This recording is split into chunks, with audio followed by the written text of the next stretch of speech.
Welcome to the Schmidt List, the podcast for people dedicated to managing successful projects, developing impactful products, and building engaged teams. And now, here's your host, Kurt Schmidt. Mr. Levine, Michael, how are you? As good as can be expected at these times. And yourself, Kurt?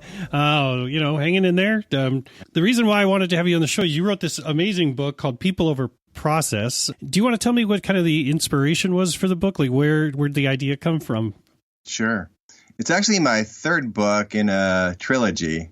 And I'll kind of briefly describe the first one I wrote when I was on an enormous failed project. When people were just learning about what is lean and agile software. And I wrote that about 10 years ago. And then I wrote a second book that was about how to make organizational change when I saw a lot of organizations during the financial crisis trying to deliver things quickly and not doing so well. Mm-hmm. And then this one is, it's almost 20 years after the Agile Manifesto. And what I'm seeing now is so many people implementing Scrum thinking it's Agile. Sure. And so I really wanted to try to help folks by explaining what is Agile and Lean really all about, that it's not about following processes that are prescribed or assigned roles. It's about thinking and working together in teams and leadership. Yeah. And I think that's what I take away from the book. And one of the more interesting things of the way you wrote the book, which really drew me in, is you write a story about a project basically happening throughout the book. What was kind of the impetus of that? Well, I fell in love with a book called The Goal many years ago. I thought it was very accessible. It was one of the most famous books in the Lean movement about theory of constraints. And it explained what it was. And there's been a couple other books written like that, and I've always found those very accessible. And my goal here was not to preach to the choir. Mm-hmm. So I really wanted to make it accessible to people who might not be sophisticated in Agile or sophisticated in Lean or have a lot of background, but can viscerally see a project in action and see people behaving in a way that is consistent with the leadership approach that I'm describing.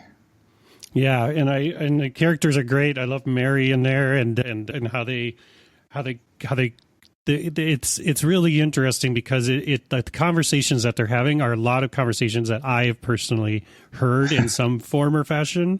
That's great. Throughout my career, where it's a lot of people just trying to establish trust and buy-in on this new way of working, right? Is that what you see as well? I do. And I think that it's a new team and trying to spin up. And they're being helped by consultants, which is mm-hmm. great.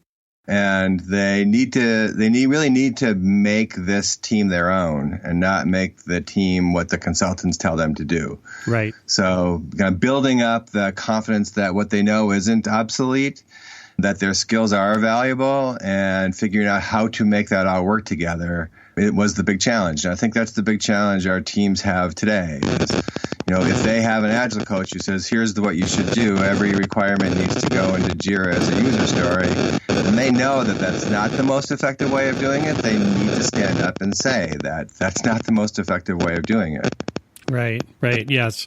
And especially because each organization is different, right? I mean, the culture is different, the location, whether they're working from home like we all are now, or all those different things really also play a factor in that, right? Yeah, they do. I mean, and a little story I actually heard about a year ago was this group's trying to do an Agile transformation, and the manager's complaining he can't get the team to change. And the question is, why won't they change? He says, well, because they're really efficient and they're effective and they're always deliver on time and their error rate's almost zero, and they don't see a need to change. So my question there is why would you want them to change then, right? Well, because they're not doing Agile. Well, who cares if they're not doing Agile? They're fantastic. Let them succeed. But how could I show my head at the next, developer conference without saying we're not doing Agile? Yeah. One of the things you talk about in the book, and I really want to talk about it, one of the things you spend a good amount of time on is how to do meetings correctly, which I really love about this book. A lot of books have been written about meetings and things, but I really like your approach from both more this novella sort of approach, but then also you've got diagrams and you've got specifics here. Give me your kind of top in your mind, what really makes an effective meeting? Yeah. So I love meetings, and my team's always been known for having great meetings and big meetings sometimes, but always tremendous amount of preparation goes into them. And, we sometimes get teased for having meetings to prepare for meetings, but I think that's a really valuable use of time sometimes. So, as you go into a meeting, there has to be a path that people have to see. And I use the analogy of Candyland, which is a game that we used to play, that when people come into the meeting, they know what they're getting into. They know what the outcome's supposed to be, and they know the exercises to get there. And that we get everyone to participate in the meeting in an active way. We don't want someone standing up at the board writing down things on a flip chart and telling people what they said. We want people doing that themselves. So I think that's the critical thing, is that kind of preparation and planning a path for the meeting that's highly visible all the time, and then adjusting as you go. And then I would like to say a little bit something about doing it remotely, because we're all doing that now. Yeah. And a couple things I'd say. One is it's even more important in a remote meeting than in an in-person one that there's someone in charge of the meeting, that someone puts out the agenda, someone's managing the agenda, someone's managing the interruptions, someone's making sure it works, and someone summarizes what the outcome is. The other thing I would say is in most meetings, whether we like it or not, there's kind of a small number of decision makers. So make sure you know who those people are and make sure they're there. Make sure you don't start without them, and make sure they're involved. And the facilitator has to do this. So if you're talking about options for something and it's clear that the decision maker is Mary, that if Mary's being quiet the whole meeting, that's not a good sign. And the facilitator has to pull her out and make sure that the meeting is accomplishing what she needs. This tends not to be a democracy. And we need to be cognizant of that as we do our remote meetings in particular. Yeah, no, that's a great point. Yeah, the other thing that I enjoy about the way that you approach this is that you don't, where I think a number of other books like this fail, is that they don't address the political nature of this sort of transformation in this work. And I think that's one of the things I enjoy about this, because I think you kind of address it in the sort of story you're talking through here, but you also have a number of leadership tips throughout the books that talk about, like, double down on your interpersonal relationships and things like that. So in your opinion, does politics play a big part in this sort of transformation in interoffice politics? Yeah, well, people think of politics as a negative, right? And I don't. So, it can be negative. There's no doubt about that. It can get in the way of what you're doing. But, my principles of leadership are rigor, alignment, and efficiency. That, how do you rigorously make good decisions, make them visible, get the whole organization that you need aligned around them, and do it in an efficient way. And that kind of encompasses a lot of political things, because alignment is about making sure you understand what people need, and then finding a rigorous answer about how we go about providing that. So aligning an organization around a goal and how we're going to do it and what they need out of it is politics. Okay? And a team on its own is kind of a nice thing, and there's a lot of focus on that. But I spent my career as a senior executive in kind of CIO type roles. And that's been my job, is making sure that the teams are properly aligned and that politics works so that the team can succeed. Because in the book, and what I've seen in other things is that there's always a few people that kind of stand off to the side and say, I don't like this, right? And you can't just order them to become agile, right? Well, and the bigger question is, why are they standing off to the side? So right. in the book, there's a technical leader on the team who's really skeptical. And he's very skeptical for a good reason, it turns out, which is that the standard kind of in-person Scrum method with a user story being the unit of development doesn't fit for this particular project. So he's being standoffish, but no one knows kind of why. And it took an outside person to drag him in and say, what is it? Why don't you think this is going to work? And when he explains it, it's so clear and obvious that it wasn't that he opposed the basic approach. he loved the in-person meetings, and he loved the teamwork, and he loved the new approach to customer engagement, but he wanted it to work. He wanted the development project to work. So without taking into account that respecting people's opinions, that if they don't agree with it, there's probably a good reason why, you're going to fail. Right. That's very sage advice, Michael. And you also have a part in here that I found interesting, again, going back and reversing this a little bit, is leadership objections regarding project planning. Can you talk to me a little bit about your experience when these organizational leaders kind of, they're not necessarily a part of the team, but they're kind of being, they kind of still have to shepherd this thing to happen, right? Like they're not going to be in the daily scrums, but they're telling this team to go out. I mean, what sort of advice do you have for those types of folks? For the leaders themselves? Yeah. I mean, I think that fundamentally, with Agile and Lean, nothing's really changed from a business perspective. And I think that we need to understand that fundamentally as businesses, we're trying to make money and serve customers.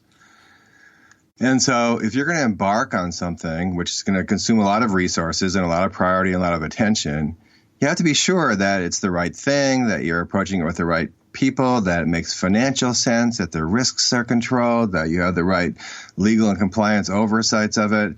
None of that changes just because it's Agile.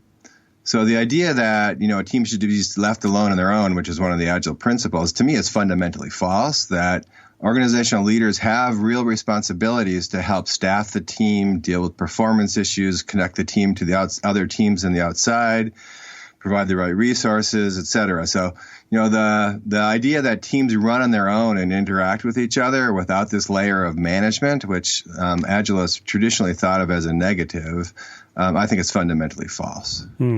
That's good. It's also a good point, because you do. I mean, this isn't a solo player, right? It's an orchestra. Correct. And you've got to have a conductor that makes sure we're all getting to the same finish line, right?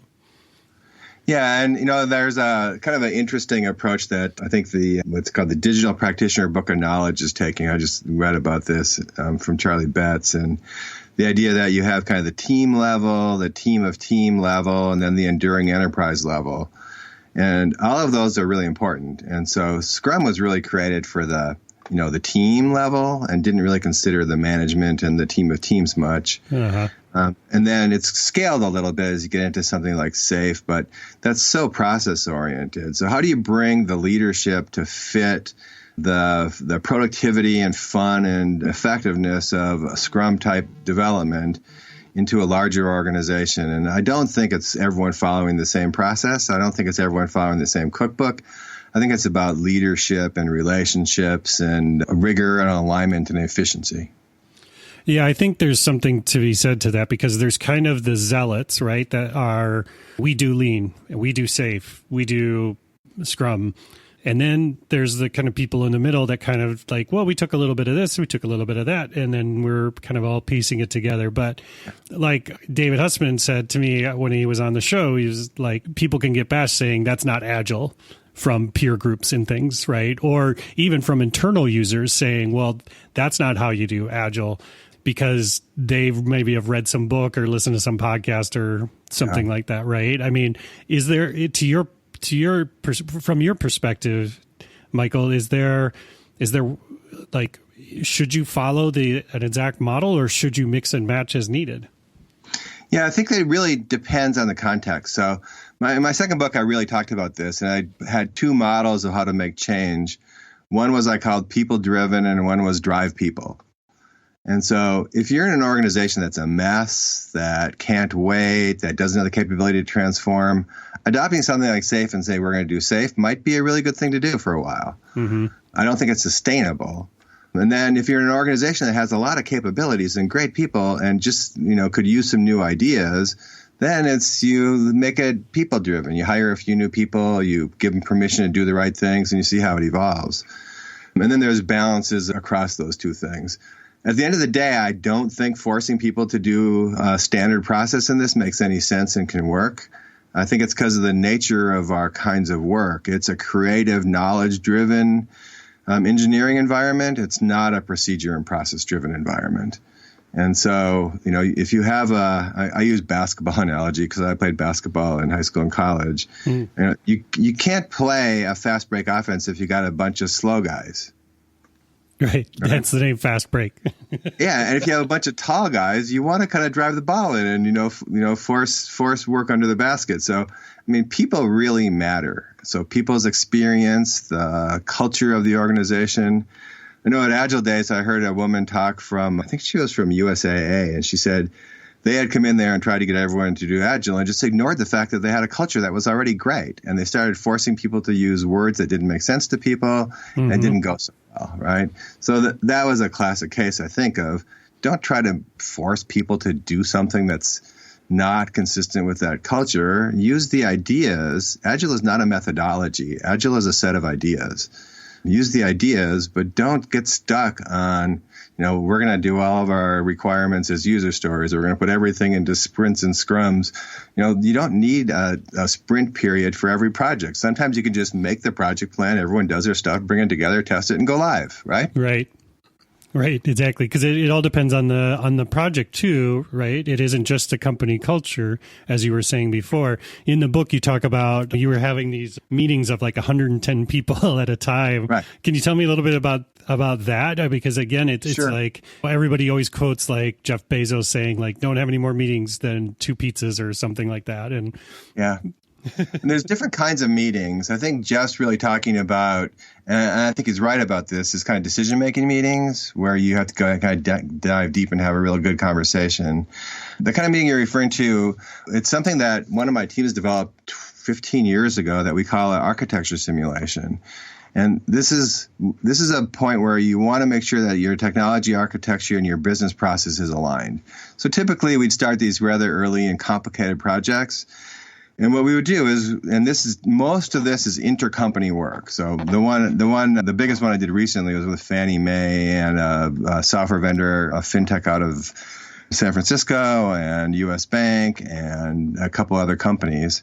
And we're working on something important. And so we draw up on the wall the architecture, and then we have the user experience people come up with scenarios. And then we just walk through the scenarios. We say, okay, I'm going to open up this app and hit this, and then it's going to hit this middleware, and then it's going to hit this back-end system. And then we trace the transactions all the way to the end and then all the way back to the customer. And while we're doing this, we have everyone who's interested watching it.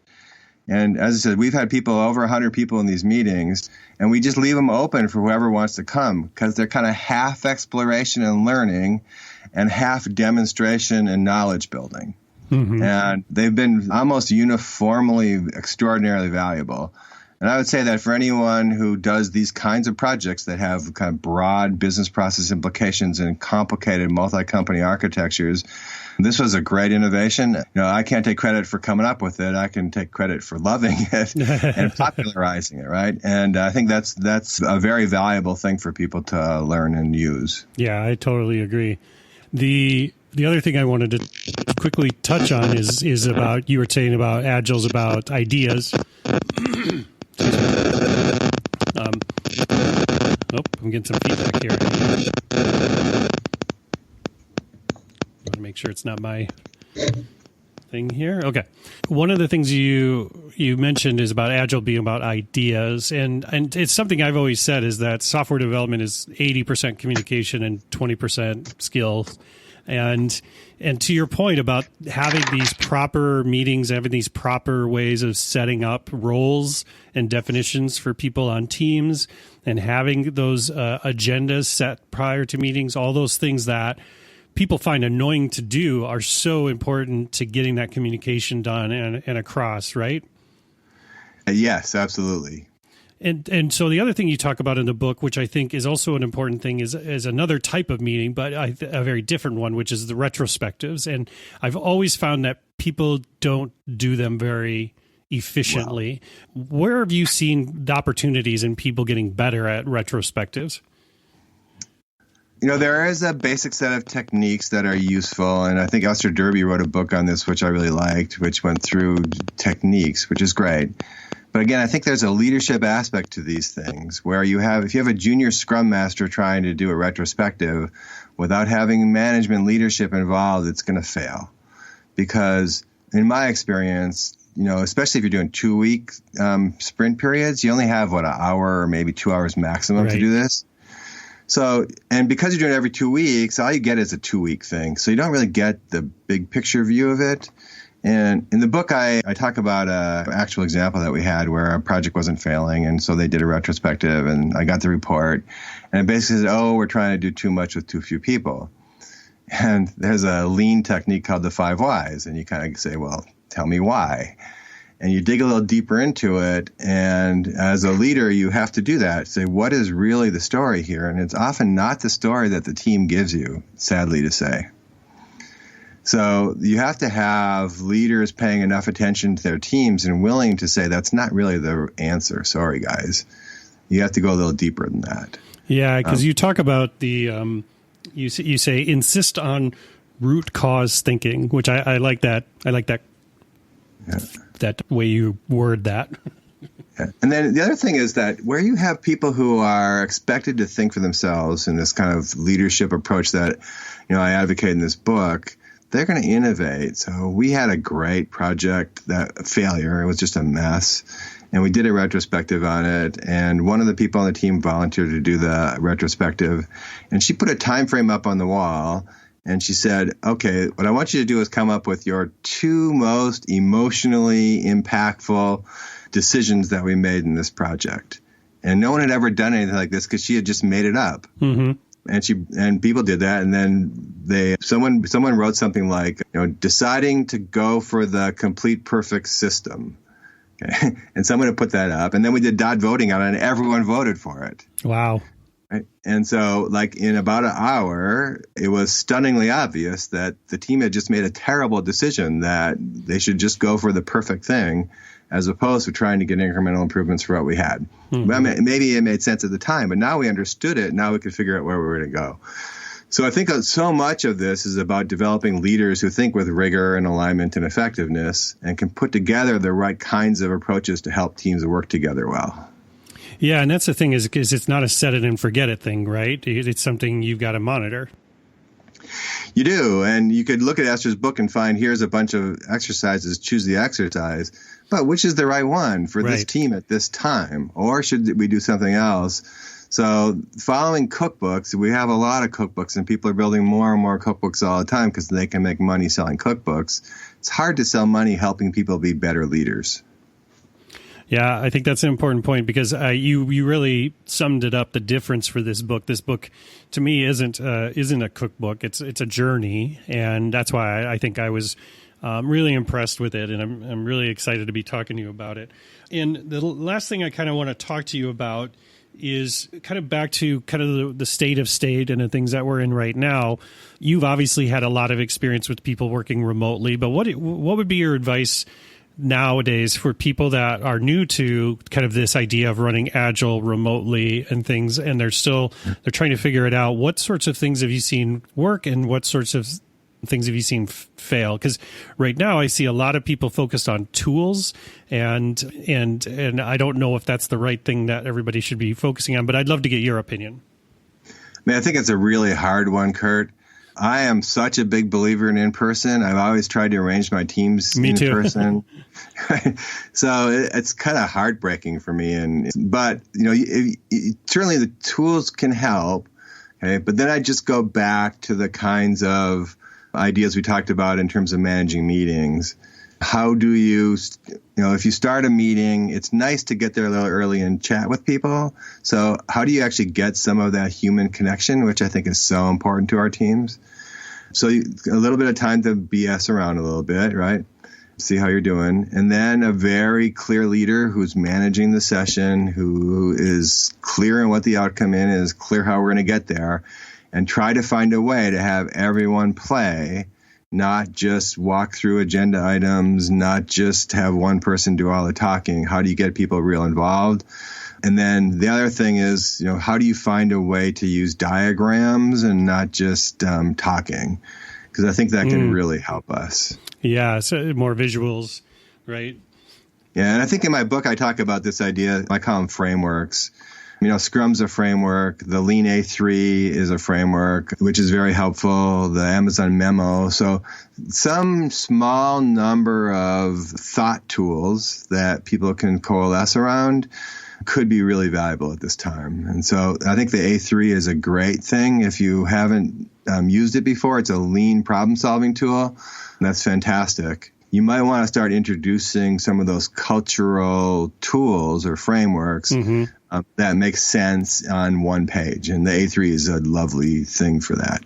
Yeah, having something kind of everybody can focus on and reference is worked really well for us. We do a lot of workshops at Foundry, and so we've been doing a lot of virtual ones using like Miro board, where we have everybody in on this one sort of virtual whiteboard. And at first it was a little clunky, but now it's fantastic. We're all feeling very comfortable with the tool, which is also then kind of easing all of our clients into it. They're getting it, and it's been really great. So with all the downsides, to your point, I love face-to-face too, just like you, Michael. That's how I best communicate. But right now, I'm really impressed with how people are finding new ways of working and still kind of, to your point, kind of keeping that agile mindset in play. Yeah, it's funny because, many years ago when video conferencing was first invented, I think it was in the 80s or something, by AT&T did a test of it. And it was a big failure because it turned out people really didn't want to talk to each other and see each other at that time. They were happy just to talk on the phone. Right. Just to have now video. we come to the point where the tools are so much better, which is fantastic for where we are, where you can make this work. And I'm glad to hear that you are. That's fantastic. Yeah, it's really been a godsend. It's been great, and we're very pleased with it. But back to you and your book. I just wanted to ask, what's the next book? You said this was a trilogy. When's the? Are you going to do some prequels? I don't know. When I started writing, I had this need to help business leaders understand how to do big projects because I was so dismayed over a big failure at Wells Fargo, and it was very helpful for me. And then I had the next need to help people explain and to formulate for myself about how to manage change. And then this one was, kind of a scream against over-processing, something that needs to be more people-focused. It just wound up being a trilogy. So what's next? I'm not quite sure. I was hoping to spend this time exploring what was next. That's a little bit difficult given where we are. So. Yeah, no, well, I truly enjoyed this book, and my hopes are to be able to get to check out the other ones soon, but as I haven't had the opportunity. But it sounds great. If somebody listening wants to find these books, or where can I find them? Are there e-versions of these? Where's a good place to go and find out more about Michael Levine and People Over Process?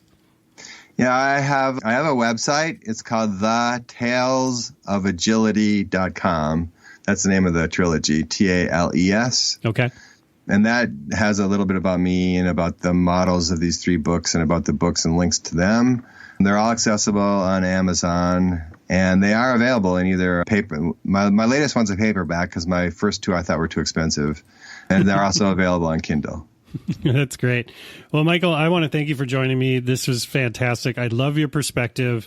I think more people need to have that perspective like you, where it's not just lip service, people over process, right? It's truly people first, and then use the process that makes sense second, right? Yeah, and it's hard for people to know what that means. And that was one of the things I was trying to do in this book, is say, what does it mean to have people over process? And I hope I have answered that question in the book. Yeah, I love the way that you approach it here. So I definitely recommend it to anybody listening to the show. Michael, thanks again. I'm looking forward to seeing you in person again sometime in the near future. Yeah, I hope that isn't too long, Kurt. So yeah, take care of yourself. Stay safe. Appreciate it.